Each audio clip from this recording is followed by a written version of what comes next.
Church say amen. Amen. Church say amen. Amen. If that right there didn't move your spirit, Better say that it. didn't move you, I don't know what will. You better say it again. Yes, sir.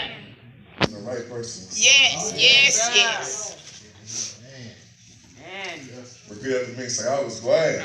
Yeah. I was glad. I was I glad. don't believe you. I was glad. I was When glad. they said unto me. When they said unto me, Let us go. Let us go.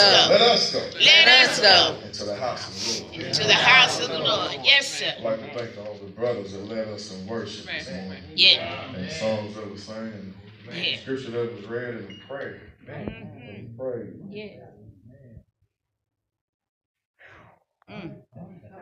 Thank you. Mighty fine. We have any guests? I think we're all here, but if you're a guest or you're visiting or you're a visiting member or somebody, I'd like to know that you're welcome. You're honored guest. Try to be loving and caring. If you're looking for a church home, or you're looking for somewhere to go, you Yes. found that here. Amen. Amen. All right. Matthew chapter 14. I'm trying to be brief. It's all right. Matthew chapter 14, verse 28 to 31. And Peter answered him and said, Lord, if it is you, command me to come to you on the water. So he said, come. And when Peter had come down out of the boat, he walked on the water to go to Jesus. But when he saw that the wind was boisterous, he was afraid. And beginning to sink, he cried out, saying, Lord, save me. And immediately, Yes. Jesus stretched out his hand and caught him and said to him, O you of little faith, Yes, sir. why did you doubt? Let me pray. Lord, we want to thank you for dying on the cross for us. Yes. We want to thank you for the things that you've done in our lives. The mountains that you moved, Lord. Well. Heavenly Father, we want you to thank you for forgiving us for our sins. Yes. Because you didn't have to. Lord, we want to thank you for the things that we don't even notice. Heavenly Father, yes, Lord. I'm asking you this morning to be with me. Yes. And to take my notes, Heavenly Father, and let them bless somebody. Amen. Whether Yes, it be to turn their life around or whether it be to put you on in baptism, Heavenly Father. Yes. Even though I'm standing in the gap, don't let me stand in the way, Heavenly Father. Amen. Come on. Praise Come on now. Yes, sir. I want you to be with everybody here today. Let them receive this message Yes. with an open heart. I know that times may get rough, Heavenly Father. Yes. We tend to stray. And we tend to lose sight and lose focus, Heavenly Father. But if we just hold on. Yes. To God, to your unchanging hand. Yes. Everything will be all right. Oh, yeah. And Father, let us all, like the song says, be hard fighting soldiers. And Father, I want to pray for Elder Greg this morning. Yes. He's a hard fighting soldier. Yes, sir. Yes, sir. Heavenly Father, just keep strengthening him. Keep strengthening his family. Yes. Continue to be with us throughout this service. That's all the ministers in the pulpit this morning. Yeah. That they may have the strength and the courage to continue preaching your word. And it's in Jesus' name that I pray. Amen. Amen. Amen. Amen. Before we get going to verse 13, I'm gonna go back. To verse 13 and catch back up to verse 28. And we'll go through the feeding of the 5,000 to get to where we have to go. Matthew 14, verse 13. When Jesus heard it, he departed there by boat to a deserted place by himself. But when the multitudes heard it, they followed him on foot from the cities. Now Jesus had heard of the death of John the Baptist, and he needed some space. John the Baptist was Jesus' cousin.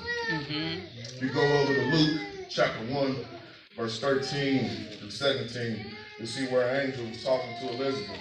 Elizabeth was a relative of Mary. Elizabeth was John's mother. Jesus was human, so human emotions would be expected and normal. John the Baptist was also the person who baptized Jesus, so I can imagine for myself it would have been rough to go through the moment of being baptized and how powerful that moment is. And the person that dipped you is no longer here. Verse 14, and when Jesus went out, he saw a great multitude, and he was moved with compassion for them, and he healed their sick. When it was evening, his disciples came to him saying, "This is a deserted place, and the hour is already late. Send the multitudes away, that they may go into the villages and buy themselves food." Jesus had been preaching and ministering to the people until it got late. I want you to kind of use your imagination and imagine that you're a disciple. And you got a problem. And the disciples come over to Jesus, and you got to tell Jesus, "Hey man, you've been preaching. You've been doing this good, man, but it's kind of late. And these people need something to eat. We don't have no food here." Jesus, throughout his ministry, met the needs of the people. But in this situation, the disciples didn't see it that way. The disciples wanted to solve the issue by getting rid of the people. That's right. The disciples wanted to solve the issue by getting rid of the people. Okay, now. Come on now. We sometimes do this today. Some people want to get rid of things when the situation becomes too difficult. Oh, Lord, come on now. You let somebody call you and ask you for too much. You'll block their number, avoid where they be at, go the long way so you ain't got to pass them. How many times you phone them ring and you go, "I wonder what they want now." Or we done been at a red light and you see that guy standing there with a bucket and you try your best to hold your head straight like you don't see him. Every need can't be met. I understand this, but the ones that we can meet, we should. It's an obligation as a Christian that we follow and pattern our lives behind Jesus. This is what Jesus done all the time. Healing people, feeding people. I believe his people should model that and do the same. Verse 16, but Jesus said to them, "They do not need to go away. You give them something to eat." And they said to him, "We have here only 5 loaves and 2 fish." He said, "Bring them here to me." Then he commanded the multitudes to sit down on the grass, and he took the 5 loaves and the 2 fish, and looking up to the heaven, he blessed and broke and gave the loaves to the disciples, and the disciples gave to the multitudes. So they all had, ate, and were filled. And they took up 12 baskets full of the fragments that remained. And those who had eaten were about 5,000 men, besides women and children. Jesus knew how to solve the problem before the disciples realized they had a problem. Jesus knows how to solve your problem before you realize that you had a problem. You bring what you have to Jesus and he'll multiply. The disciples now, they didn't have anything. The 5 loaves and the 2 fish wasn't theirs. All 4 of the Gospels, Matthew, Mark, Luke, and John, record this event. Only John records that the 5 loaves and the 2 fish were a boy's lunch. And it only said a lad's. Didn't mention his name at all. That's right. The people who weren't counted, back in this time, they only counted 5,000. The 5,000 were 5,000 men. Not to mention the women and children over there. Mm-hmm. All right. They didn't mention the boy's name. They didn't mention any women's name.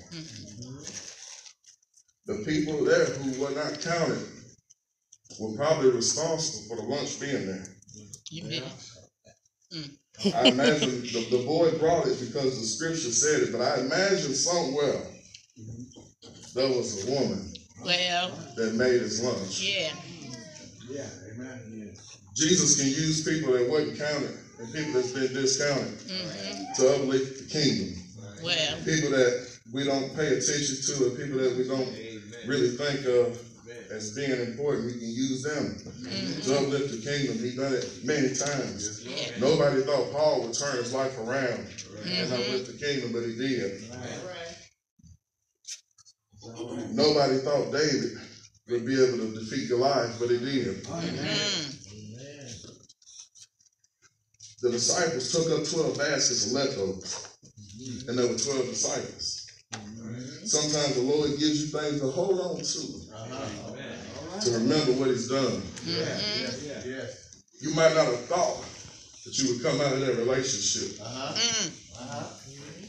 but the child is the blessing he lets you hold on to. Well.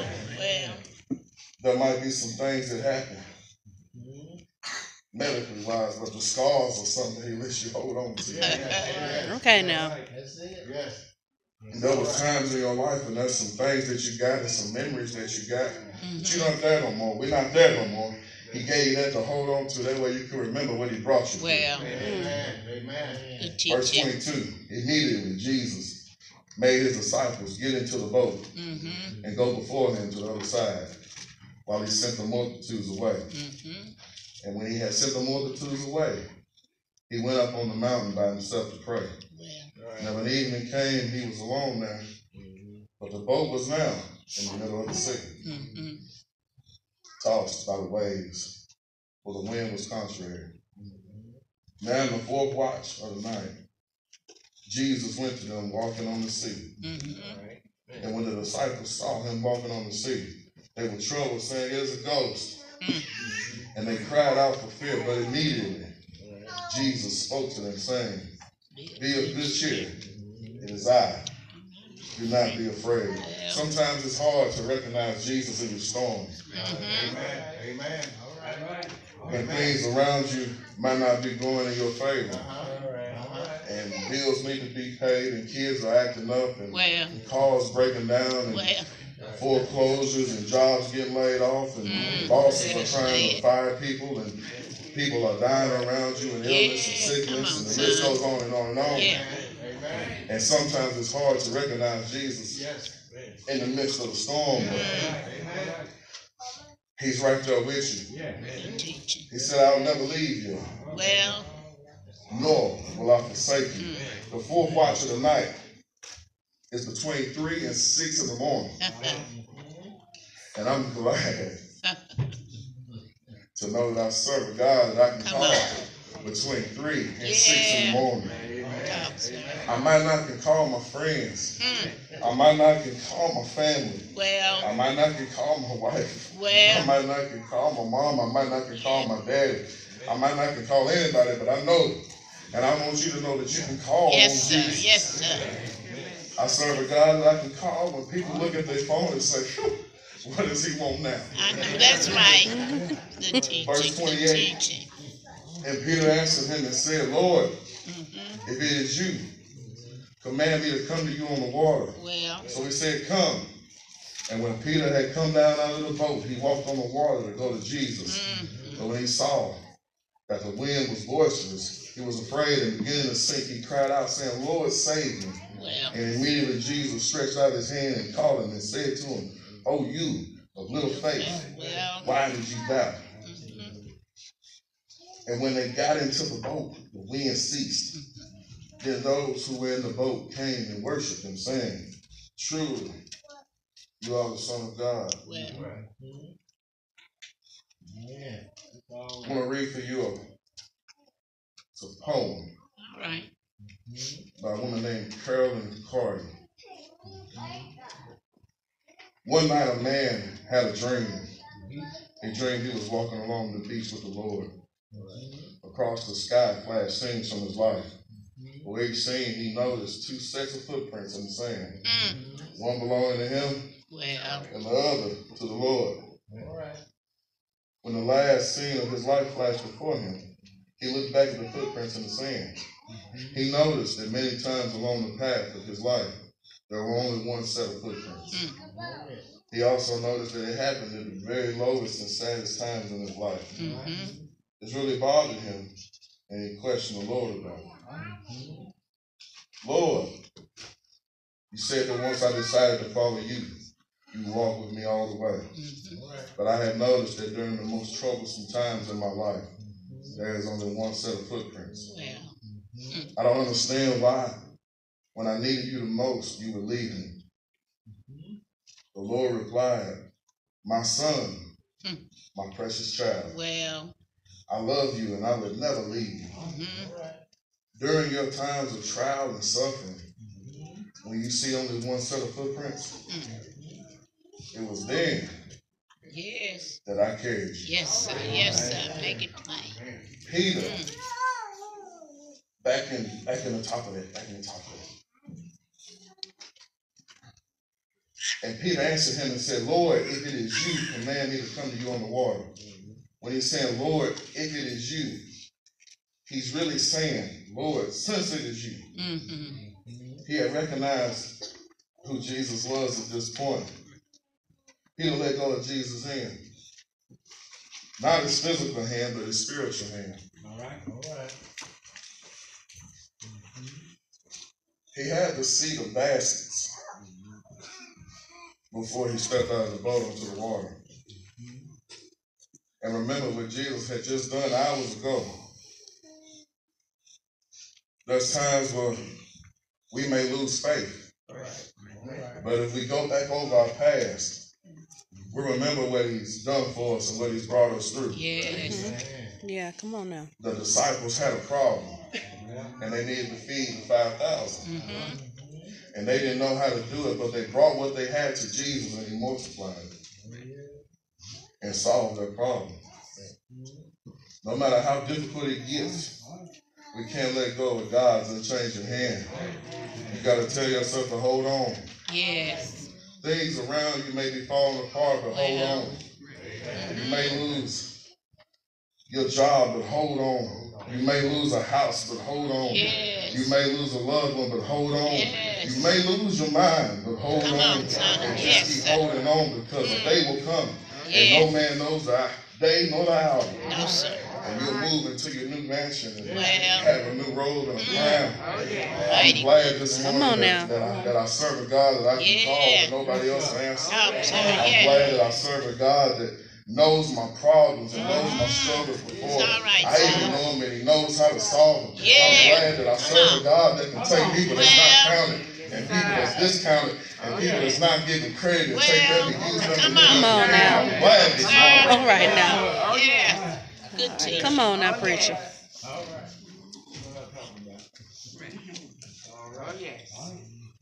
So whenever you lose faith, just remember what he's brought you through. Amen. Continue to hold on to God's unchanging hand. Yes, sir.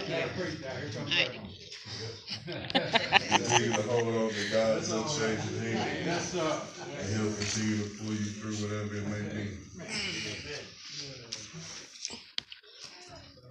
If you have let go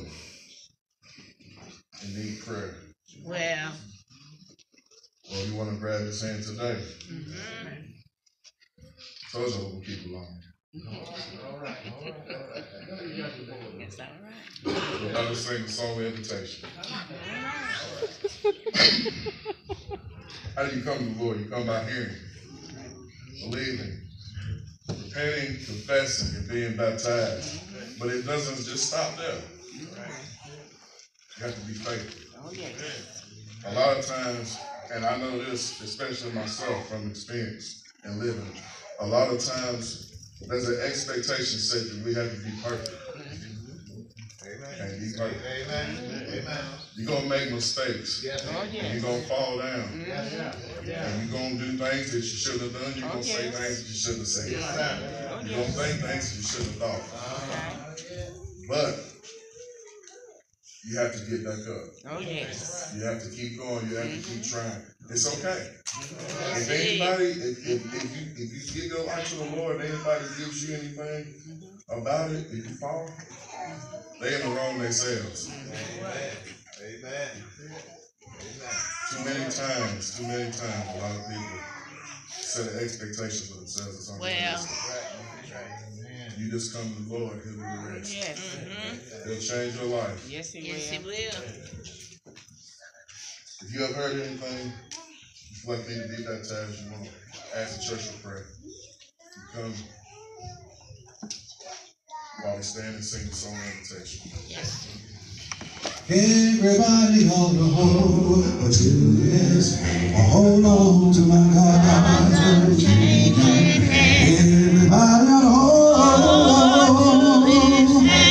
on to my God.